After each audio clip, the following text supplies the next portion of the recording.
అక్క పెరాలసిస్ మీకు వచ్చింది కదా, దాన్ని మెయిన్ ఏంటంటే ఈరోజు పక్షవాత దినోత్సవం, వరల్డ్ స్ట్రోక్ డే.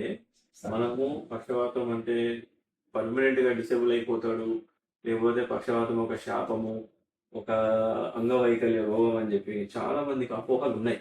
డబ్బులు పెట్టాలన్నా కానీ, టైంకి ట్రీట్మెంట్ తీసుకోవాలన్నా కానీ హతమైపోయింది అనే ఫీలింగ్స్ ఉన్నాయి జనాలలో. భయము, ఈ అపోహలు ఎక్కువ.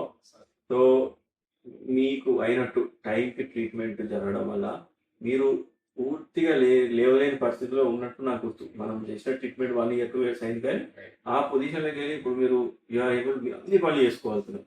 సో ఇలాంటి ఒక live example and I'm very proud, గర్వంగా ఫీల్ అవుతాం. కొన్నిసార్లు ఒక పేషెంట్ ట్రీట్మెంట్ ఇచ్చి మళ్ళీ వాళ్ళు లైఫ్ లీడ్ చేసి పిల్లలు చూసుకొని ఒక సమాజంలో కూడా తిరగడం జాబ్ చేసి అన్ని చేసుకుంటుంటే మనకు ఒక గొప్ప ఫీల్ ఉంటుంది. సో అలా ఫీలింగ్ వస్తుంది మేడం మిమ్మల్ని చూసినప్పుడు. సో నేను ఎట్లా పడిపోయినా, ఎక్కడ పడిపోయినా, మరి నాకు ఎట్లా తీసుకొచ్చింది అన్నది ఏం గుర్తులేదు, కానీ తీసుకొచ్చిండ్రు. తీసుకొస్తే ఆ మార్నింగ్ 8:30 9 అవుతుంది. భయాన్ని తీపిచ్చింది. Within 1 hour doctor sir నాకు అడ్మిట్ చేసుకుని, నాకేం గుర్తులేదు. ఓకే, 3 days తర్వాత మెల్లమెల్లగా అన్ని కొంచెం స్టార్ట్ చేసిండ్రు. ఫిజియోథెరపీ సార్ నాకు నడవండి చేయండి అంటే సపోర్ట్ తోటి విత్ ఇన్ 3 days తర్వాత వితౌట్ సపోర్ట్ తోటి నేను వాష్రూమ్ పోవడం చేసేసింది.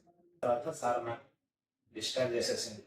ఇంటికి పోయిన తర్వాత ఎన్ని రోజులకి మామూలుగా బండి నడపడము, మెట్లు ఎక్కడం దిగడం? నేను ఫ్యాక్ట్గా చెప్తా, దీంట్లో సందేహం ఏం లేదు.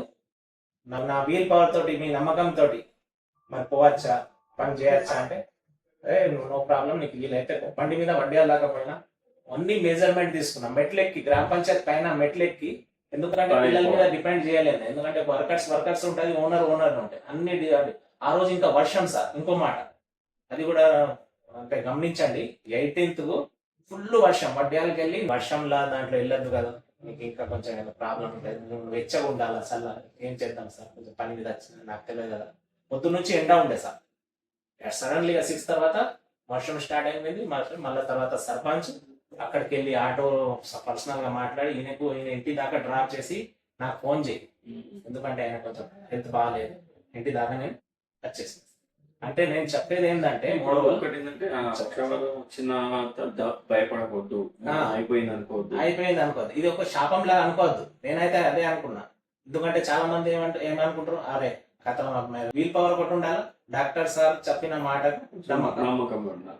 ఎందుకంటే నేను 2 times చెకప్ కోసం వచ్చిన, ఎగ్జామ్ నార్మల్గా వచ్చిన, నేను నా సొంతంగా వచ్చిన, మరి నేనే నడుచుకుంటూ వచ్చిన, నేను ఎవరు పట్టుకోలేదు, సహాయం పట్టుకోలేదు. నేను ఫస్ట్ పక్షవాతం అన్నది, ప్యారలైస్ అనేది ఒక శాపం అని అనుకోవద్దు, వచ్చింది వస్తుంది.